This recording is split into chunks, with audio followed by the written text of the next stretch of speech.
మీ అందరి పట్ల నేను చేసిన తప్పుకి నన్ను క్షమించండి అని అక్షయ్ చేతే చెప్పించి ఈ భర్త నాకు వద్దు అని వెళ్ళిపోయేలా చేస్తాను.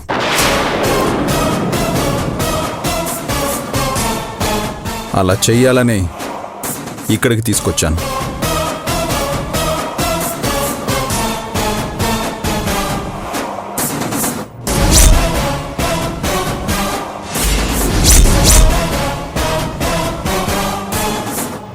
శివరాం గారు, మీరు చేసింది 100% కరెక్ట్.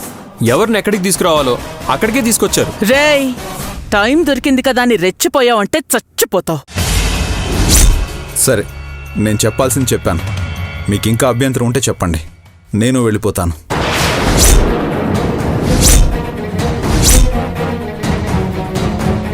అంటే మీరు కూడా వెళ్ళిపోతారా శివరాం గారు? మీరందరూ ఒప్పుకోనప్పుడు నాకు వేరే దారే ఉంది. కీర్తి, నువ్వు ఆగు. శివరాం, నువ్వు చెప్పిందే కరెక్ట్. వాళ్ళు ఎక్కడ ఉండడమే మంచిది.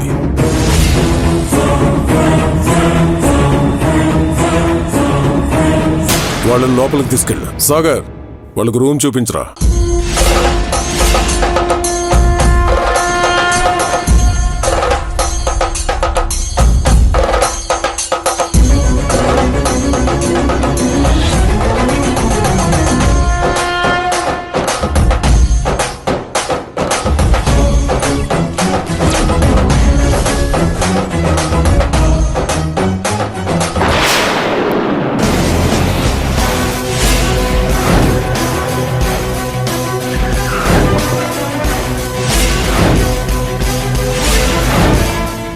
మాకు నిలువ నీడ లేకుండా చేద్దామని నా భర్తనే రెచ్చగొట్టి పంపించారు కదూ. ఈ ఇంట్లో మాకు స్థానం లేదు అని మెడ పట్టుకుని గెంటించారు. ఈరోజు అదే ఇంట్లో మీ నోటితో మీరే ఉండమనేలా చేశాను.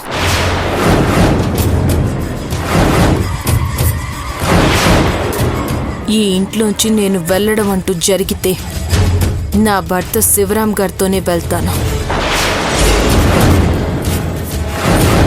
మా అమ్మని మీ భార్య జానకి అని మీతోనే చెప్పించి వెళ్తాను.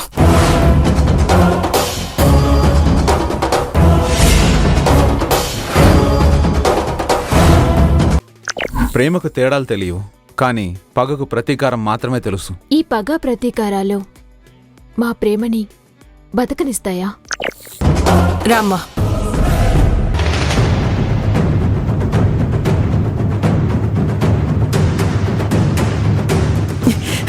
ఏంటి కృష్ణ ఇది? శివరాం చేసింది మంచి పనా? ఎవరికి మంచి? నీకా, నాకా, వాడుకా? వరలక్ష్మి, ఎందుకంత ఆవేశపడతావు? ఆవేశపడక పండగ చేసుకోమంటావా?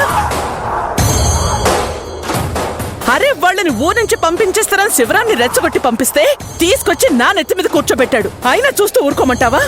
మమ్మీ, వాళ్ళు వెళ్ళిపోతే శివరాం గారు కూడా వెళ్ళిపోతారు. పోతే పొమ్మనివే. వాళ్ళు మాత్రం ఇక్కడ ఉండడానికి నేను ఒప్పుకోను. చూడండి డాడీ, మమ్మీ ఎలా మాట్లాడుతుందో. వరలక్ష్మి, చెప్పేది విని కాస్త అర్థం చేసుకో. ఏంటి అర్థం చేసుకోవాలి కృష్ణ? ఏం అర్థం చేసుకోను? అక్షయ బయట ఉన్నంత వరకు మనం ఏమీ చేయలేం. ఇప్పుడు తనంతట తనే బోన్లోకి వచ్చింది. ఇప్పుడు పులి మేక ఆట స్టార్ట్ అవుతుంది. ఆ ఆట ఎలా ఉంటుందో అక్షయకి, జానకి మనం చూపిద్దాం. ఎటు శివరాం మన మాట వింటున్నాడు కాబట్టి డెఫినెట్ గా వాళ్ళకి నరకం చూపిస్తాడు. మన చేతికి మట్టంటుకోకుండా పని అవుతున్నందుకు ఆనందించాలి గాని అలా బాధపడతావెందుకే పిచ్చిదానా? టెన్షన్ పడకు మమ్మీ. డాడీ చెప్పినట్టు మన టార్చర్ తట్టుకోలేక తల్లి కూతుళ్ళు వాళ్ళంతట వాళ్లే పారిపోతారు. ఎస్.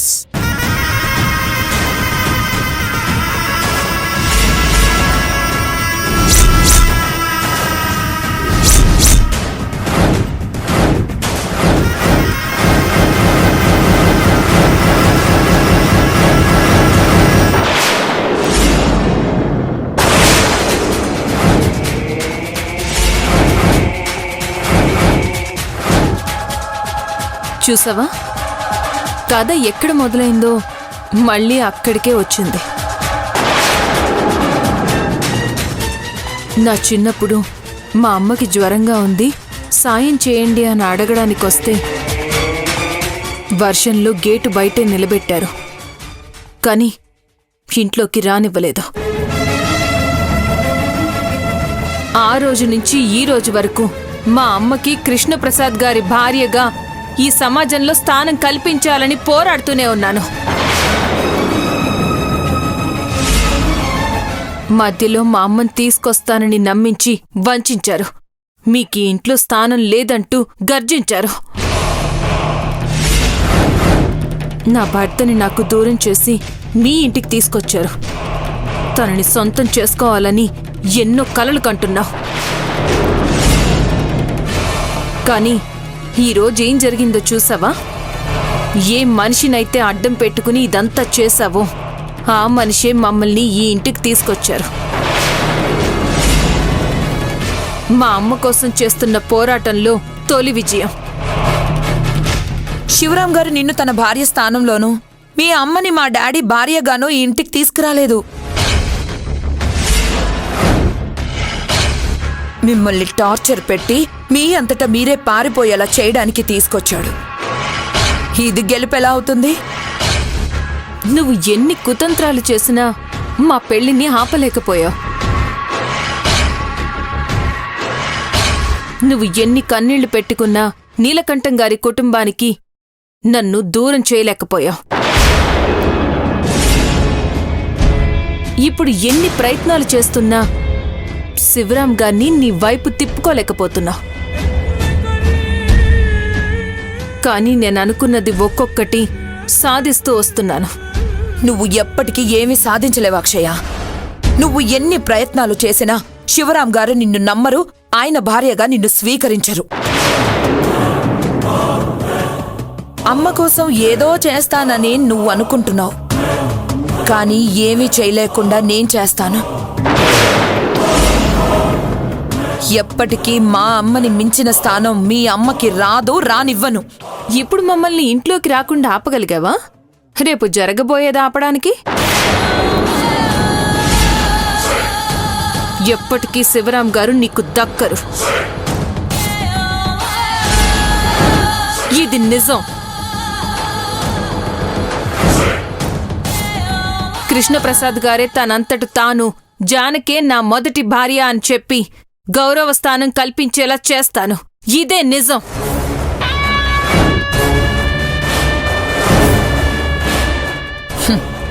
చూసుకుందామా?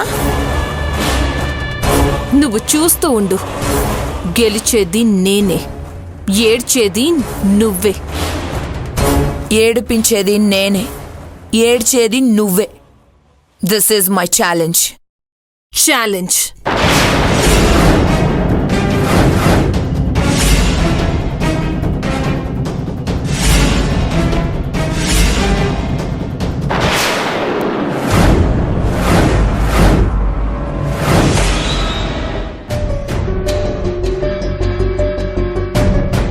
అక్క,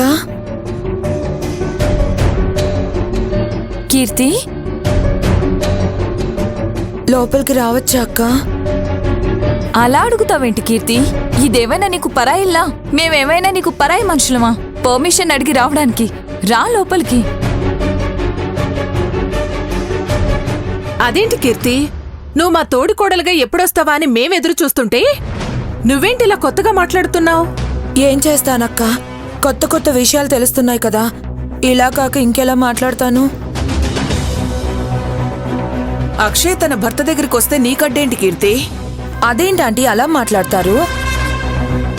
జరిగిందంతా మర్చిపోయారా? అక్షయ్ వచ్చి కన్నీళ్లు పెట్టుకోగానే మీరు కరిగిపోయారు, కానీ శివరాం గారి గురించి ఆలోచించారా? శివ మీ ఇంట్లో ఉన్నంత మాత్రాన్న మీ మనిషివాడు.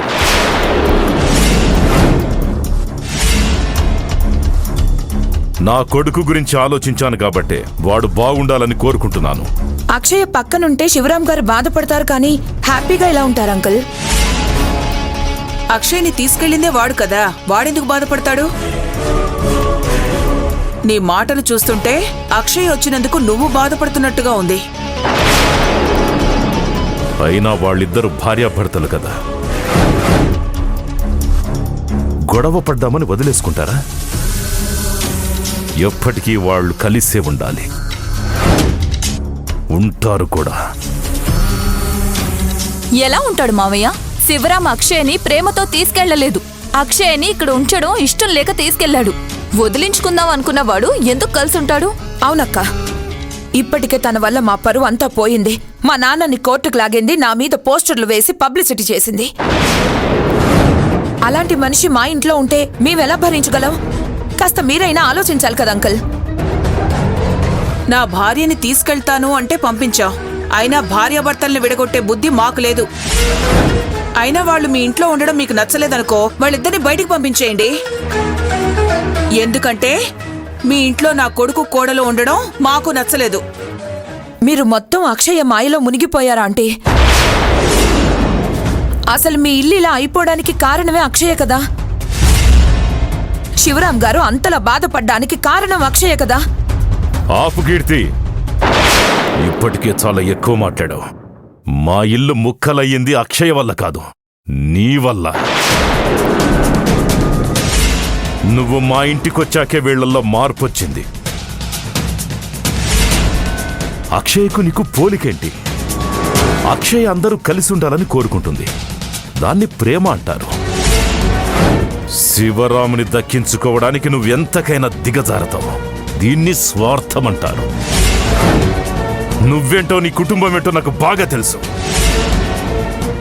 నీతో నీతులు చెప్పించుకునే స్థాయిలో మేము లేం, అది గుర్తుపెట్టుకో. చూడు కీర్తి, ఇది మా ఇంటికి సంబంధించిన విషయం. నువ్వెవరు? నీకేంటి సంబంధం? నువ్వెందుకు మా ఇంటి విషయాలు మాట్లాడతావు? ఇంకెప్పుడు మా ఇంటికి రాకు.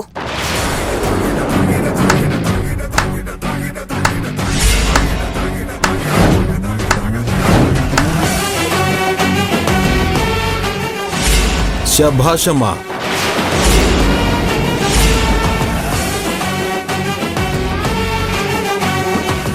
చాలా బాగా చెప్పావమ్మా. సహాయం చేసిన కీర్తిని మాత్రం ఇంటికి రావద్దంటున్నారు, ద్రోహం చేసిన అక్షయ్ని మాత్రం దేవతలా కొలుస్తున్నారు. శివని రోడ్డు మీద నిలబెట్టింది అక్షయ, ఇంటికి తీసుకెళ్లి ఆదరించింది కీర్తి. ఆ విషయం మర్చిపోయారు. మీ మీద నిందలు వేసి జైలుకు పంపించింది అక్షయ, మీకు ఇలా జరిగిందేంటని బాధపడింది కీర్తి. అయినా కీర్తి చేసిన తప్పేంటి? మా ముగ్గురి జీవితాలు ఒక్కరితోనే ముడిపడున్నాయి. అదేంటో తెలుసుకోవాలనుకుంటున్నారా? ఈ సోమవారం నుంచి ప్రారంభం. అక్షయ్ ఇష్టపడినట్టే శివరాంని కూడా కీర్తి ఇష్టపడింది, అందులో తప్పే ఉంది? నోరు ముయ్యండ్రా. ఇప్పుడు శివరాం అక్షయ భర్త. పరాయి ఆడదాని భర్తని ఇష్టపడటం తప్పు అని మీకు తెలీదా? ఆ తప్పు చేసిన కీర్తిని వెనకేసుకొస్తున్నారు. మీ బుద్ధి ఏమైందిరా? మా బుద్ధి బానే ఉందత్తయ్యా. ఉన్నట్టుగా మాట్లాడుతున్నాం, అదే మీకు నచ్చడం లేదు. అవునక్క, అక్షయ మనసు నిండా విషం నింపుకుని నోటి నిండా తేనె పూసుకుని మాట్లాడుతుంది కదా. అందుకే అక్షయ్ నచ్చినట్టు మనం నచ్చడం లేదు. చూడండి, ఇది వరకు మీరు మాటకు విలువిచ్చేవారు, కుటుంబం అంటే ఇలాగే ఉండాలి అని తెలిసేలా ఆదర్శంగా ఉండేవారు. అప్పుడు అక్షయ ఇలాగే మన ఇంటికొచ్చింది. తనొచ్చాక మన ఇంటి గౌరవం పెరిగిందే తప్ప ఏమాత్రం తగ్గలేదు. మీలో ఏ మార్పు లేదు. కానీ కీర్తి వచ్చాక మీలో మార్పొచ్చింది. మనిల్లు ముక్కలయ్యింది, మేం కూడా మీకు శత్రువులయ్యాం. ఇది తెలుసుకోలేనంత అమాయకత్వంలో మీరున్నా ఎవరు ఎలాంటివారో తెలుసుకోగల అనుభవం మాకు లేదనుకోకండి. చూడు కీర్తి, ఇది నా ఇల్లు, వీళ్ళు నా వాళ్ళు. నచ్చినా నచ్చకపోయినా అంతా నా మాటే వినాలి, వింటారు. మీరు లోపలికెళ్ళండి.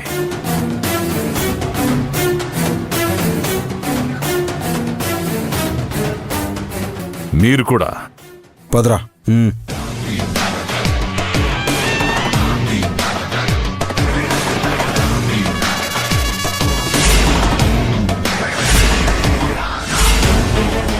నీ నటనని నక్క వినయాలని వాళ్ళు నమ్ముతారేమో, మేము నమ్మం. నీలాంటి దానికి మా ఇంట్లో స్థానం లేదు. పో బయటికి.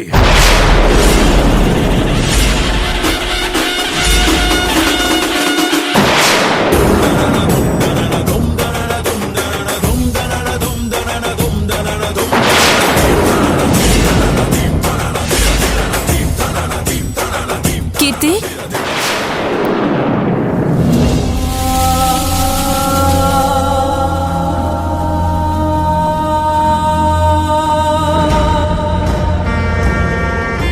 మామయ్యతో మాట్లాడి నీ దగ్గరకు వచ్చామంటే మేం నీ వైపే ఉన్నామని అర్థమైందా? మీరే చూశారు కదక్కా నన్నెన్ని మాటలు అన్నారో. అంటారు కీర్తి, అక్షయ అనే దయ్యం వాళ్ళని ఆవహించింది కదా. ఇప్పుడు మంచి మాటలేవి వాళ్ళకి వినిపించవు, ఆ మహాతల్లి మాటలు తప్ప. మా ఇంట్లో అత్తయ్య మామయ్య తప్ప మేమంతా నీ వెనకే ఉన్నాం. అయినా శివరాం నీ వైపుంటే వీళ్ళెవరు ఆపడానికి? శివరాంని నీ వైపుకి తిప్పుకో, అప్పుడు వీళ్లే చచ్చినట్టు ఒప్పుకుంటారు. కీర్తి, నువ్వేం చేస్తావో తెలీదు. అక్షయ్ మీ ఇంట్లో ఉండకూడదు, ఈ ఇంటికి రాకూడదు.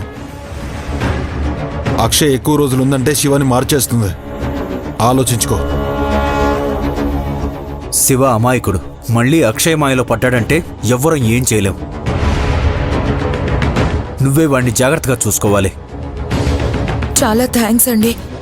మీరైనా నన్ను అర్థం చేసుకున్నారు. మీరంతా ఇంత మంచివాళ్లు కనుకనే వాళ్ళు ఎన్ని మాటలన్నా నేను భరిస్తున్నాను. ఆ అక్షయ మిమ్మల్ని ఇంట్లో బానిసలుగా చూడాలనుకుంది.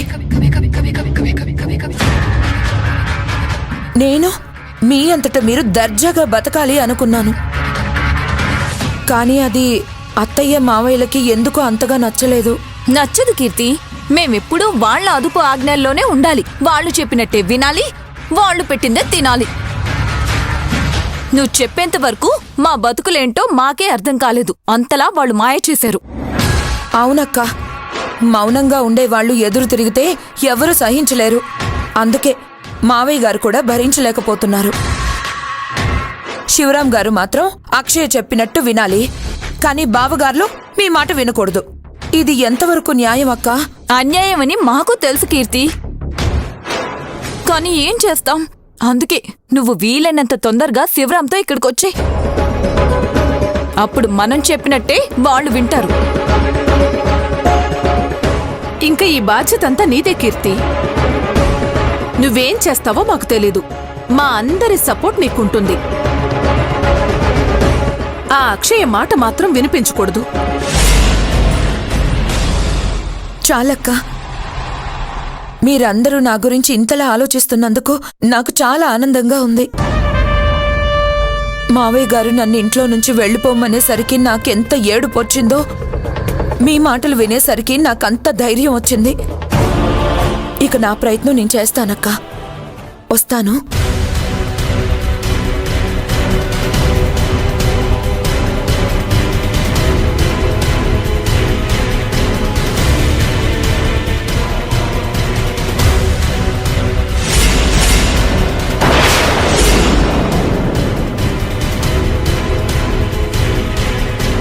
మీరు గొర్రెల్లా ఉన్నంతకాలం నేను ఆడిందే ఆట, పాడిందే పాట.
ఏయ్ నిన్నే.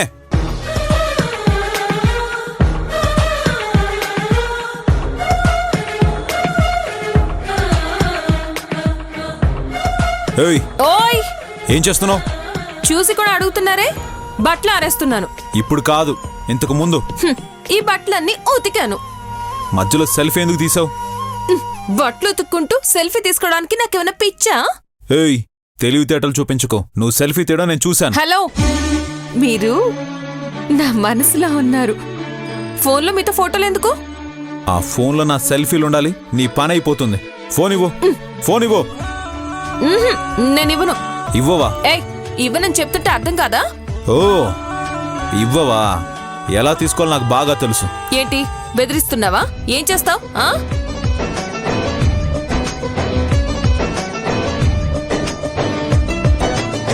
ఏంటి చేతీసావ్? కొంపతీసి నువ్వే తీసుకుంటావా ఏంటి? డౌటా? నేను నీకు దొరకాలిగా. అంటే పట్టుకో. ఆగో.